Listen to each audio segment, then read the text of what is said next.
নমস্কার বন্ধুরা, আজ আমি চলে এসেছি একটি নতুন ভিডিও নিয়ে। আজ তোমাদের সাথে যেই গাছটি সম্পর্কে আলোচনা করব সেটি আমাদের অতি পরিচিত এবং এর গুণাগুণ রয়েছে হাজারেরও বেশি। আজ আমি তোমাদের সাথে আলোচনা করব থানকুনি পাতা নিয়ে। আমার হাতে যে গাছটি দেখতে পাচ্ছেন এটি থানকুনি পাতা, যা আমি বাড়িতে টবে করেছি বাগানে, কিন্তু ওই গ্রাম বাংলার পথে ঘাটে জমিতে খুব সহজেই এই গাছটি পাওয়া যায়। থানকুনি পাতা রক্ত চলাচল সহজ রাখতে সাহায্য করে। যাদের কোলেস্টেরলের সমস্যা রয়েছে তারা থানকুনি পাতা নিয়মিত সেবন করলে অবশ্যই উপকার পাবেন।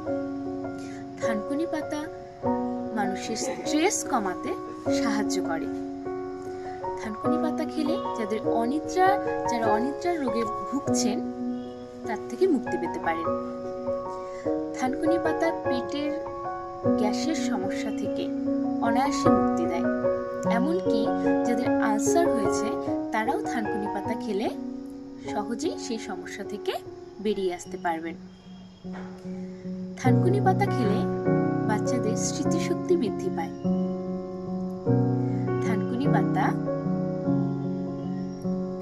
ত্বকের তারুণ্য ধরে রাখতে সাহায্য করে। এমনকি চুল পড়া কমাতে, চুলের গোড়া মজবুত করতেও থানকুনি পাতার উপকার রয়েছে।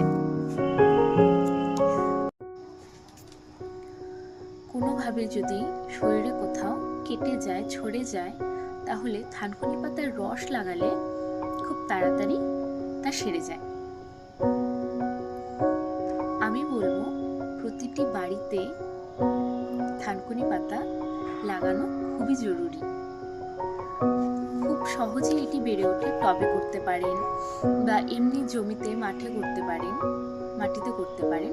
কোনো রকম আলাদা কোনো যত্নের প্রয়োজন হয় না, শুধু জল দিলেই সহজেই এটা নিজে থেকে বৃদ্ধি পেতে থাকে। আশা করি সবাই বাড়িতে থানকুনি পাতা রাখবেন এবং প্রতিদিন সকালবেলা ফ্রেশ হয়ে খালি পেটে 10 থেকে 15টি করে থানকুনি পাতা পরিষ্কার জলে ধুয়ে চিবিয়ে খেয়ে নেবেন। দেখবেন খুব তাড়াতাড়ি উপকার পাবেন। আজকের ভিডিও এতটুকুই। পাশে থাকবেন, সাপোর্ট করবেন আমাকে, আরো নতুন নতুন ভিডিও